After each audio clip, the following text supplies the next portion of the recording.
Hello दोस्तों, examination classes में आपका स्वागत है। आज मैं आप लोगों के लिए ब्रेकिंग न्यूज लेके उपस्थित हुआ हूं। हाँ दोस्तों, जैसा कि आप मेरे थंबनेल में देख रहे हैं, BEd versus DElEd high court order जारी, बीएड प्राथमिक में हुआ शामिल। हाँ दोस्तों, इससे बड़ी खुशखबरी नहीं मिल सकती आप लोगों को कि कल जो है इलाहाबाद हाई कोर्ट से यह फैसला आता है दोस्तों कि बीएड जो है प्राथमिक में शामिल हुआ। तो इससे बड़ी आप लोगों को कोई खुशखबरी नहीं होगी। ये यहां पे मैं इसका स्टेटस लगा रखा हूं दोस्तों। आइए चलिए इसके डिटेल में चलते हैं और पूरी बात को समझते हैं पहले कि ये कौन सा केस था, कब का केस था और इसमें बीएड क्यों अलाउड है। जबकि आपको ये अच्छी तरीके से ज्ञात होगा दोस्तों कि 11/8/2023 को सुप्रीम कोर्ट ने फैसला सुनाया कि बीएड प्राथमिक से बाहर, और सुप्रीम कोर्ट की धुलिया सर की बेंच ने यह फैसला सुनाया था। दोस्तों मैं बता देना चाहता हूं कि आपको उसके विपक्ष में अर्नब घोष, जो वेस्ट बंगाल के एक अभ्यर्थी हैं, अर्नब घोष ने, उन्होंने क्लैरिफिकेशन एंड मॉडिफिकेशन की सुप्रीम कोर्ट में याचिका डाली, जिसका डायरी नंबर था दोस्तों 39986/2023।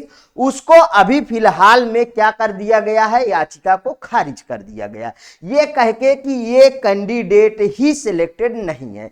तो आप जो है इसमें फ्रेश केस डाल सकते हैं। जो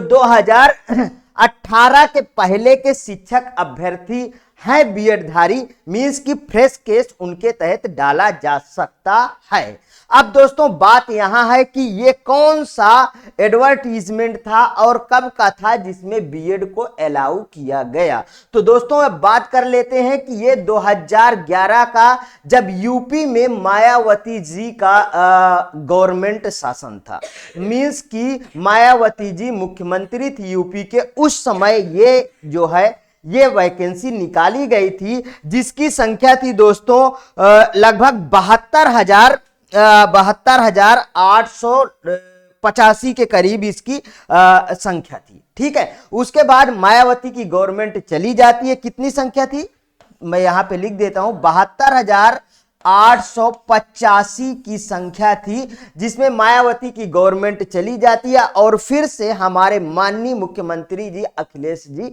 पधार जाते हैं यूपी में। दोस्तों उसके बाद इसमें कुछ चेंजेज हुआ और ये भर्ती हुई। तो उस भर्ती में कुछ सीटें खाली रह गई थी, उसको भरने के लिए एक केस चला इलाहाबाद हाई कोर्ट में। ये है पूरा सारांश। आगे देखिए, जिसका रिट नंबर है दोस्तों 17129/2023।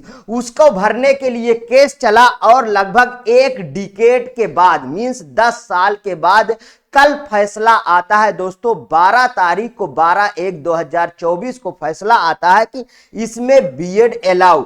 तो दोस्तों अब इससे बड़ी खुशखबरी नहीं हो सकती कि इसमें बीएड अलाउ। आगे सुनते हैं आगे कहानी क्या है।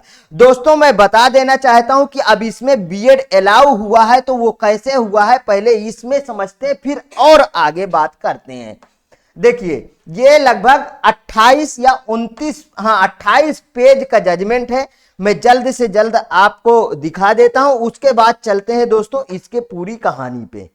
ठीक, देख लीजिए 7, 8, 9, 10, 11, 12। अब मैं डायरेक्ट उस पे ले चलूं, आपको जहां पे इसका मेन मोटू है वहां पे ले चलता हूं।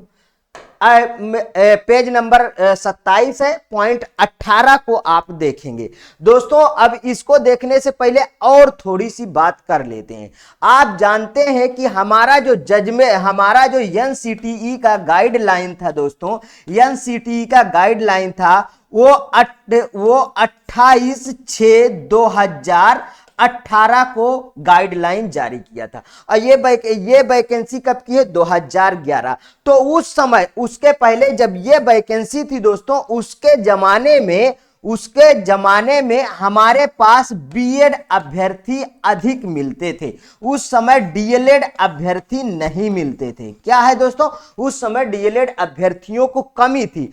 तो जब डीएलएड अभ्यर्थियों को कमी थी तो उस समय कैसी भर्ती होती थी, ये वाला मतलब एनसीटीई का जो गाइडलाइन था उससे इसका कोई लेना देना नहीं था। ठीक है, उस समय जो भर्ती हुआ करती थी वो आरटीई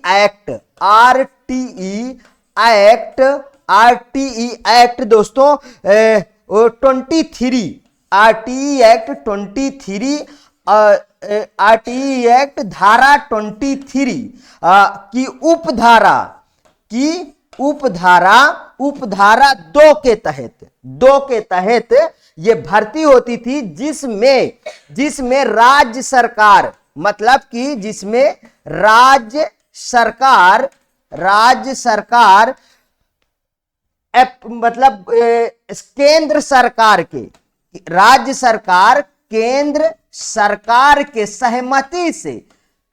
सरकार के सहमति से एनसीटीई से अप्रूवल लेती थी। एनसीटीई से क्या लेती थी दोस्तों, अप्रूवल लेती थी। ठीक है, उसके तहत यह भर्ती हुआ करती थी। इसकी मैक्सिमम ड्यूरेशन था भर्ती लेने का दोस्तों, मैक्सिमम ड्यूरेशन था, वो था कितना, मैक्सिमम ड्यूरेशन था दोस्तों 5 साल, मींस 5 मंथ। कितना था, 5 मंथ था इसका ड्यूरेशन। ठीक है, 5 साल। तो अब इसमें दोस्तों कौन कौन से, जैसे 5 राज्य मुख्य मानिए आप, जैसे हमारा यूपी आ गया, बिहार आ गया, इस वाले एक्ट का इन्होंने भरपूर, यूपी में भरपूर यूज हुआ था। ठीक है, तो अब इस एक्ट से ये लोग बाहर हो गए, समझ में आया, इस एक्ट से ये लोग बाहर हो गए। मींस कि अब एनसीटी की जो गाइडलाइन 2018 की थी उससे पहले जितनी कहानी थी पूरा का पूरा इन्होंने यूपी गवर्नमेंट, बिहार गवर्नमेंट ये सब यूज कर लिए। दोस्तों बता देना चाहता हूं कि बिहार गवर्नमेंट में तो बीएड के भी संख्या कम थी, तो वहां पे डायरेक्ट 12th पास, बिहार में 12th पास को शिक्षक बना दिया जाता था, 12th पास को शिक्षक बना दिया जाता था, उसके बाद टेट वगैरह पास करवाया जाता था। ठीक है, तो इन्होंने भी अपना जो है इसका पूरी तरीके से यूज किया। ठीक है, तो इसका अब मैं बता देना चाहता हूं कि एनसीटी जो गाइडलाइन 2018 के बाद की जो वैकेंसी है उसमें बीएड का कोई लेना देना नहीं था। मींस जो सरकार अपना एक्ट को यूज कर ली है तो उसके बाद उसको एक्ट को यूज नहीं कर सकती है, आप ये सच्चाई जान लीजिए। इसलिए मैं बता देना हूं, एक हमारे एडवोकेट साहब थे जिनका नाम था श्री अभिषेक मनोज सिंधी सर, उन्होंने माननीय सुप्रीम कोर्ट में ये अपना तथ्य रखा था कि पहले तो बीएड के अभ्यर्थियों की भर्ती हुई थी तो आज क्यों नहीं हो सकती है। तो दोस्तों मैं कह देना चाहता हूं कि उनको इस पूरे एक्ट का, मींस की जो मैंने एक्ट बताया आरटी धारा 23 की उपधारा 2 का ज्ञान नहीं था। ठीक है, क्योंकि अब वो कर ही नहीं सकते हैं। अब चले आते हैं दोस्तों कि हमारा फैसला क्या आया, उसके बारे में डिटेल में बात करते हैं, जो यहां पे देख लीजिए पूरा का पूरा लिखा हुआ है। आइए इसके हिंदी वर्जन में चलता हूं और पूरी तरीके से आपको समझाता हूं। लेकिन यहां पे एक बहुत अच्छा पैरा है दोस्तों, इस पैरा को आप थोड़ा देखिए। गुरु गोविंद दो खड़े काके लागो पाए, बलिहारी गुरु आपने गोविंद दियो बताए। दोस्तों बहुत बड़ी बात है। अब आ जाइए मेन फोकस में देख लीजिए, जो हिंदी वर्जन है उस पे आइए, अब बातें को सुनाता हूं। उपरोक्त स्थिति को ध्यान में रखते हुए और न्याय के हित में और विवाद को समाप्त करने हेतु संबंधित को निर्देशित किया जाता है कि उत्तरदाताओं को बुलाने के लिए एक नया विज्ञापन जारी किया जाएगा। मींस 12,091 की उक्त श्रेणी से संबंधित अभ्यर्थी जिन्होंने नहीं किया है, मतलब सप्ताह में एक तारीख तय कर काउंसलिंग के लिए पहले उपस्थित हुए 5 फरवरी 2024 से शुरू हो रहा है और उस विज्ञापन के लिए 3 प्रमुख समाचार पत्रों में प्रकाशित किया जाएगा। बहुत अच्छी बात है। राज्य के प्रत्येक जिले में कम से कम एक अखबार का प्रसार 22 एवं 25 जनवरी 2024 को उत्तर प्रदेश 19 जिन अभ्यर्थियों ने काउंसलिंग में भाग नहीं लिया है, हाँ दोस्तों, इसके पहले उन अभ्यर्थियोों को प्रमाण पत्र भी देना पड़ेगा कि हमने काउंसलिंग में भाग नहीं लिया था, ठीक है। और 12,091 की सूची का हिस्सा है, उन्हें शामिल होने की स्वतंत्रता होगी। बिना किसी असफलता के जारी किए जाने वाले विज्ञापन का अनुसरण और परामर्श कानून के अनुसार संपन्न किया जाएगा। इसका परिणाम अंतिम सप्ताह के दौरान घोषित किया जाएगा। फरवरी 2024 के अंतिम सप्ताह में परिणाम भी घोषित हो जाएगा। अब 20वां पॉइंट क्या है? प्रत्येक उम्मीदवार को एक नोटरीकृत शपथ पत्र प्रस्तुत करना होगा। वे पहले की काउंसलिंग में उपस्थित नहीं हुए हैं और उन्हें उपस्थित होना होगा। रुपए जमा करें।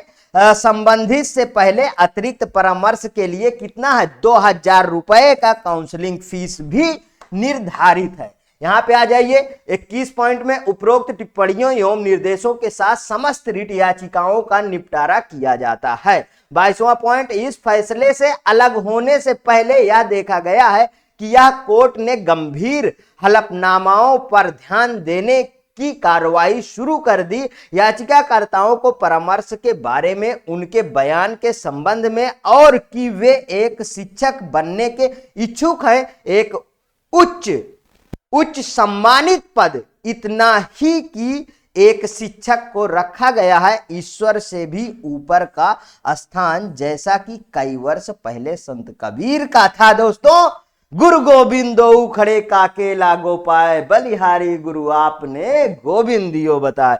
तो दोस्तों, अब पूरा का पूरा नया साल वो लोग मनाएंगे जो बीएड अभ्यर्थी हैं, जिनको शिक्षक बनने का मौका मिला है। और मेरी तरफ से शुभकामनाएं हैं दोस्तों उनको कि वो जल्द से जल्द शिक्षक बन जाएंगे और छोटे छोटे बच्चों को अच्छी शिक्षा देंगे। दोस्तों, मैं ये भी कामना करता हूं कि शायद हमारे जो है इस समय गवर्नमेंट में इलेक्शन चल रहा है और शायद कुछ बदलाव हो और सरकार कोई एक्शन ले और संसद में रूल पारित करके नए बीएड धारियों को भी शिक्षक बनने का मौका प्रोवाइड किया जाए। दोस्तों, यदि ऐसा होता है तो बहुत खुशखबरी होगी। लेकिन इसी के साथ यदि ये वीडियो आपको अच्छा लगा तो प्लीज़ और प्लीज़ मेरे एग्जामिनेशन चैनल को आप सब्सक्राइब करिए, मेरा वीडियो लाइक करिए, ज़्यादा से ज़्यादा दोस्तों में शेयर करिए। अपनी प्रतिक्रिया कमेंट बॉक्स में जरूर प्रस्तुत कीजिए।